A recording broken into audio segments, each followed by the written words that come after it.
Commissioner Meerut महोदय द्वारा इनामिया जितने भी पुरस्कार घोषित अपराधी हैं उनके विरुद्ध अपना अभियान चलाया जा रहा है। उसी अभियान के अंतर्गत मुखबिर से सूचना मिली और उसी के आधार पर इसकी गिरफ्तारी हुई है।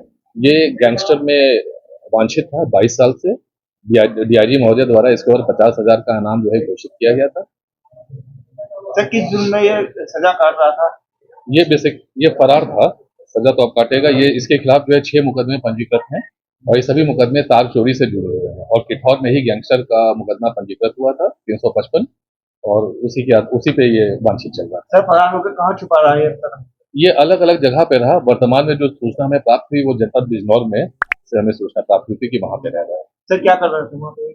ये वहां पे बाकी जो इन सब जो गतिविधियां हैं उनमें संलग्न रहा ही रहा है। साथ ही साथ जो है क्या नाम है, कटाने के लिए, छुपाने के लिए ई रिक्शा वगैरह चला के अपने आप को हाइड आउट करता था। Thank you.